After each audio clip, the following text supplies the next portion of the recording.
శ్రీశ్రవణ ఛానల్‌కి చిన్నారులందరికీ, శ్రోతలందరికీ కూడాను మరొక్కసారి స్వాగతం.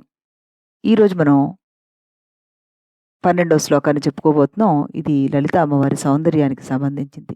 ఆవిడని ఎవరితో పోల్చాలో అర్థం కాక తికమకలవుతున్నారట భగవత్పాదుల వారు. మరి ఈ శ్లోకాన్ని ముందుగా మనం సంస్కృతంలో విని ప్రతిపదార్థ తాత్పర్యాలు, తెలుగు శ్లోకం, ఆ తర్వాత విశ్లేషణ.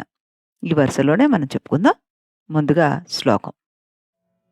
त्वदीयं सौन्दर्यं तुहिनगिरिकन्ये तुलयितुं कवीन्द्राः कल्पन्ते कथमपि विरिञ्चि प्रभृतयः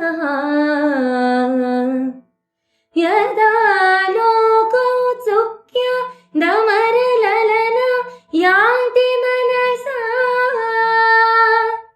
तपोभिर्दुष्प्रापामपि गिरिससायुज्य पदवी.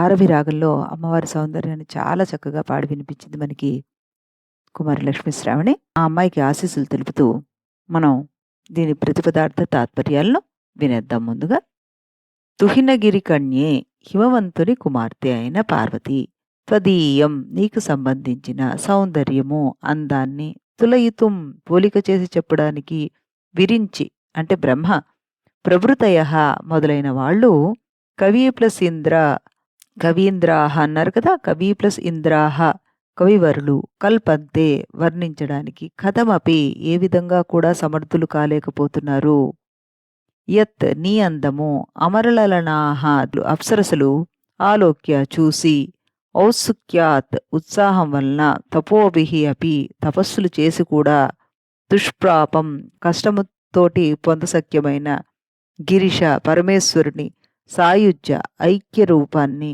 పదవీం స్థానాన్ని, మనస మనస్సుతో యాంతి పొందుతున్నారు అంటూ చెప్పారనమాట. అంటే అర్థం ఏంటి? ఓ హిమవంతుని కుమార్తె అయిన పార్వతీమాత, నీ సౌందర్యాన్ని వర్ణించడానికి బ్రహ్మాది దేవతలు, కవిశ్రేష్ఠులు కూడా సమర్థులు కాలేకపోతున్నారు. నీ సౌందర్యాన్ని దర్శించాలనే ఉత్సాహంతోటి దేవకాంతలు తీవ్ర తపస్సు చేసి పొందసఖ్యం కాని శివసాయుధ్య పదవిని మనస్సులోనే పొందుతున్నారు. సదాశివునికి మాత్రమే నీ సౌందర్యం గోచరం. అప్సరసులు నీ సౌందర్యాన్ని దర్శించాలనే ఉత్సాహంతోటి ఐక్యమైన శివశక్తి రూపాన్ని మనస్సులో ధ్యానిస్తూ శివసాయుధ్యాన్ని పొందుతూ ఉండిపోయారు. శివసాయుధ్యాన్ని పొందినప్పుడు అమ్మవారి సౌందర్యాన్ని దర్శించవచ్చు అని ఆ రకంగా చేశారు వాళ్ళు. బ్రహ్మదూతలంతటి వారే శ్రీమాత సౌందర్యాన్ని వర్ణించలేకపోయారు. సామాన్య కవినైన నేనెంత అంటూ ఆదిశంకరుల వారు అమ్మవారితోటి ప్రస్తావిస్తున్నారట. ఇప్పుడు మనం తెలుగులో పద్యాన్ని కూడా వినేద్దాం. దివిషద్భామినులందరున్ మదిని నీ దివ్య ప్రభంగాంచగా, శివ సాయుజ్యము పొందరే తపములన్ జేయంగలేకైన, నా భవదీయం బగురామణీయమునకున్ భావంబుతే గోరు నా కవివర్యుల్ కమలాసనాదులకు వాక్ సంపత్తి చేకూరునే. ఎప్పట్లాగే పద్యాన్ని అనురాధ గారు మనకి విడమర్చి పాడి వినిపించారు. మరొకసారి ఆవిడకి అభినందనలు తెలుపుతూ మనం శ్లోక విశ్లేషణలోకి వెళ్ళిపోదాం.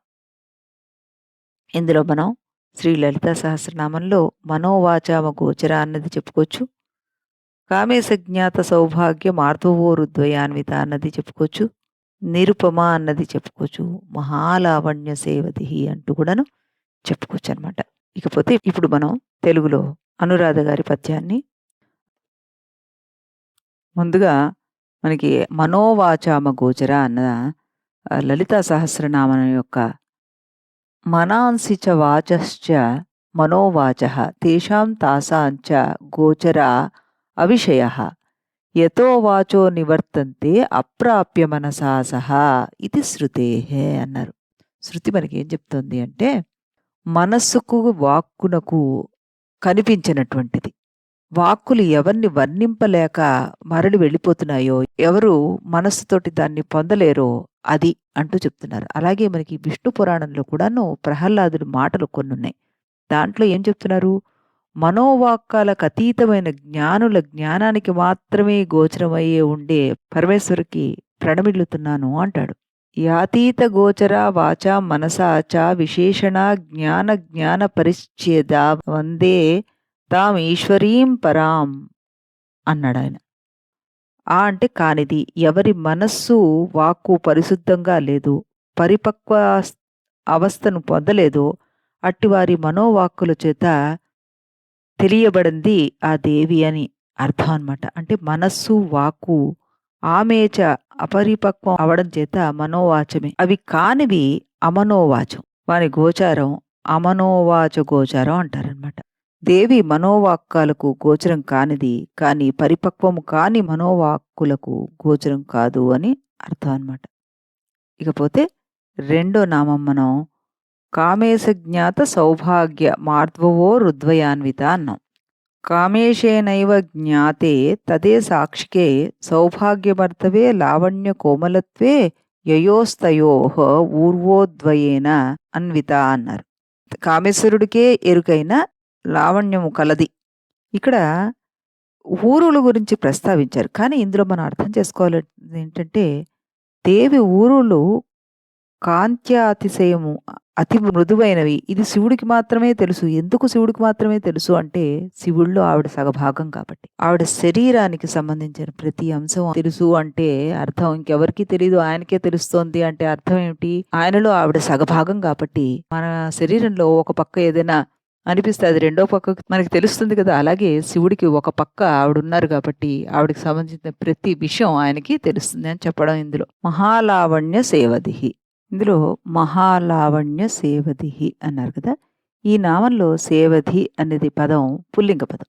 స్త్రీలింగ పదం అయితే సేవధ్యై నమః అనాలి. కానీ పుల్లింగ పదం కాబట్టి సేవధయే నమః అని చెప్పాలి. మహాలావణ్య సేవదిహి అనేది మనకి ఇక్కడ షష్ఠీ తత్పురుషాన్ని చూపిస్తుంది.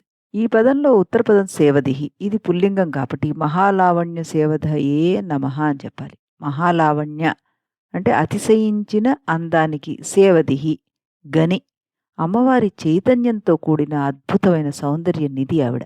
జగత్తంతా నిండి ఉంది కాబట్టి అమ్మవారు నిధి.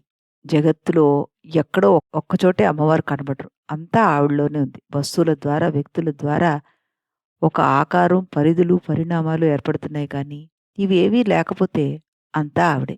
అందుకనే ఆవిడని నిధి అని అన్నాం అనమాట. ఉదాహరణగా శిలలో కృష్ణుడి విగ్రహాన్ని చెక్కినప్పుడు శిల్పి ఎంత బాగా కృష్ణుడి విగ్రహం చెక్కాడు అంటాం. శిలలో అంతకు పూర్వమే కృష్ణుడు ఉన్నాడు. శిల్పి అనవసరమైన శిలాభాగాల్ని నేర్పుగా తీసేయడమే. అలా చెక్కినప్పుడు కృష్ణుని రూపం శిలలో వ్యక్తమవుతుంది. రాముడి విగ్రహం చెక్కితే రాముడి రూపంగా వ్యక్తమవుతుంది. ఇంకో విగ్రహం చెక్కితే ఇంకో విగ్రహంలాగా. అలా అనవసరమైన శిలాభాగాల్ని తొలగించి చూస్తే ఆ విగ్రహం మనకు కనబడుతుంది. ఈ శిలలో పనికిరాని భాగం కొంత ఉంటుంది అనుకోవడం పొరపాటు అనమాట. అందుకే ఆమె మూల ప్రకృతి అదితి అన్న అదే అర్థం. శిల్పానికి సౌందర్యమే గాని చైతన్యం ఉండదు. చైతన్యంతో కూడినటువంటి సౌందర్య లావణ్యాన్ని చూపిస్తోంది అమ్మవారు. సందర్భాన్ని బట్టి వ్యక్తులకు ఒక విశేషం పడుతూ ఉంటుంది. అమ్మవారు కేవలం సౌందర్య రాశి కాదు, లావణ్య నిధి కూడాను. ఎంత అందాల రాశైనా చేతన లేకపోతే అందం ఫలించదు. ఆ చలించే అందంతోటి ప్రపంచం అంతా ఆవిడ నిండి ఉంది. ఆమె అరుణారుణ కాంతి కిరణాలు ఈ ప్రపంచం అంతా నిండి వివిధ రూపాలుగా మనకి వ్యక్తం అవుతున్నాయి. అతిశయించిన అందానికి నిధి ఆవిడ. ఆ రకంగా ఈవిడ్ని ఇక్కడ మనం ఈ నామంతో మనం సమన్వయపరచుకోవచ్చు. ఇంకొక నామం నిరుపమ అంటూ పోల్చారు. నిర్ ఉపమ అంటే పోల్చి చెప్పడానికి ఉపమానం ఏమీ లేనటువంటిది.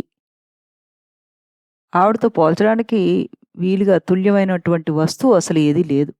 అమ్మవారికి సంబంధించిన ఏ ఒక్క గుణ సంబంధ విషయమైనా, రూప సంబంధ విషయమైనా, బల సామర్థ్యాల విషయాల్లో అయినా పోలిక చెప్పడానికంటూ ఏమీ లేదు. ఆవిడ చేత పాలింపబడి అమ్మవారిలోకి లీనమయ్యేవే అయితే అమ్మవారిని పోల్చడానికి ఏ విషయమైనా, ఏ వస్తువైనా అసలెలా పనికొస్తుంది? అందుకే అమ్మవారు నిరుపమా అన్నారు. ఇప్పుడు ఈ శ్లోకంలో మనకి తులయితుం అంటూ వర్డ్ యూజ్ చేశారు కదా! పోలిక చేసి చెప్పడం అన్నది.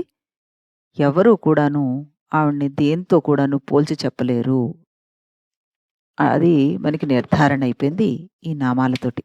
అయితే ఇక్కడ మనం ఇంకొక విషయం కూడా చెప్పుకుందాం. ఈ అమ్మవారి సౌందర్యంలో ఒక రహస్యం ఉంది. దర్శనం జరిగిన తర్వాత దర్శించే వారికి ఇంకా తాము వేరుగాను, దర్శించబడినది వేరుగాను, దర్శించే ప్రక్రియ వేరుగాను ఉన్నప్పుడు దర్శన అనుభూతి సామాన్యమైనది అవుతుంది. దృశ్యము, ద్రష్ట, దృష్టి ఈ 3 ఏకమైనప్పుడు కేవలం అనుభూతి మాత్రమే మిగులుతుంది. అది అనుభవించగలుగుతారు. అనుభవించబడినది, అనుభవించే క్రియ, అనుభవించేవాడు ఈ 3 విడిగా అస్తిత్వాన్ని కలిగి ఉండవు. ఈ విషయాన్ని అర్థం కావాలంటే నిద్ర ఉదాహరణగా చెప్పుకోవచ్చు మనం. గాఢంగా నిద్రిస్తున్నప్పుడు సుఖాన్ని పొందుతాం. అది ఎలా వర్ణిస్తాం? ఒకవేళ ఆ అనుభూతి ఇలా ఉంది అని చెప్పగలిగే స్థితిలో మెలకువగా ఉండి అనుభూతి పొందినట్టే గదా! అందుకే దర్శింపబడదగినది, అనుభవింపబడదగినది పరాకాష్ఠ స్థితిలో ఉన్నప్పుడు మాత్రమే చెప్పుకోవడం జరుగుతుంది. అమ్మవారి సౌందర్యం అలాంటిదనమాట. ఆ సౌందర్యం ఆనందించే అంతకాలం చూసేవాడుండడు. చూసేవాడు లేనప్పుడు చూసిన దాన్ని ఎలా వర్ణించగలడు? అదే జ్ఞానం. జ్ఞానం సాధన ద్వారా తెలిసేది. అది వస్తుతంత్రం. ఈ హరిబ్రహ్మాదులతో సహా ఎవరైనా ఈ జగజ్జననిలోంచి పుట్టి, పెరిగి మళ్ళీ ఆవిడలోనే లీనమవుతున్నారు. పంచదార నీటి సాన్నిధ్యంలో ఎలా తన వ్యక్తిత్వాన్ని కోల్పోయి లీనమవుతుందో, అలాగే సౌందర్య సకలము అయిన జగజ్జనని యందు సమస్త ప్రాణులు, దేవతలు తమ వ్యక్తిత్వాన్ని కోల్పోయి లీనమవుతున్నాయని, ఆవిడ సౌందర్యం అంత గొప్పది అని మనం చెప్పుకోవచ్చనమాట. ఇక అనాకలిత సాదృశ్య చుబుక శ్రీ విరాజిత పద్మరాగ శిలాదర్శ పరిభావిక పూలభూ ఇవన్నీ కూడాను ఆవిడ అందాన్ని వర్ణించే లలిత సహస్రనామంలో మనకి ఈ నామాలు చెప్పి వాటితో కంపేర్ చేసి అవి నీ అందం ముందు వెలవెలబోతున్నాయి అంటారు. అంటే నీతో పాటు పోల్చగలిగే అందం ఎక్కడా లేదు అంటూ చెప్తున్నారనమాట ఈ శ్లోకంలో. బ్రహ్మాదులైన కవీంద్రులు కూడా నీ చక్కదనానికి సాటి చెప్పలేక కష్టపడి కల్పించుకొని చెప్పాల్సి వస్తుంది.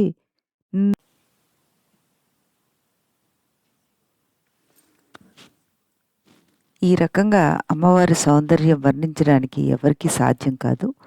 లోకంలో ఏదైనా వర్ణించాలి అంటే దానికి సరిపడా పోలికలున్న లేదా సామ్యం ఉన్న దాన్ని చూపించి చెప్పాలి. అమ్మవారు హిమవంతుని కుమార్తె. తుహినగిరి కన్య అంటూ ఇందులో చెప్పారు కదా! బ్రహ్మాది దేవతలు కూడాను ఆవిడ్ని వర్ణించలేరు.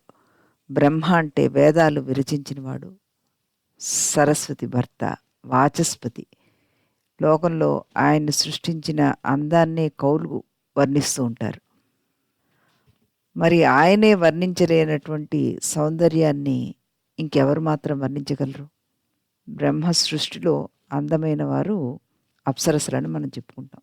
వాళ్ళు కూడా ఆవిడ సౌందర్యాన్ని తెలుసుకోవడం కోసం అన్నీ తెలిసిన శివుణ్ణి ధ్యానించి ఆయన సాయుధ్యాన్నే పొందుతున్నారు. ధ్యానము, సాయుధ్యం అనేవి 2 అద్వితీయమైన అద్వైత మార్గాలు అంటూ శంకరుల వారు మనకి ఈ శ్లోకం ద్వారా తెలియజేశారు.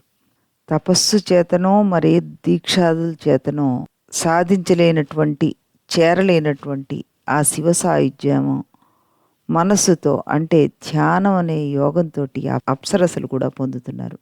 ఎందుకంటే అమ్మవారి సౌందర్యాన్ని చూడాలని వాళ్ళకున్న గట్టి కోరిక.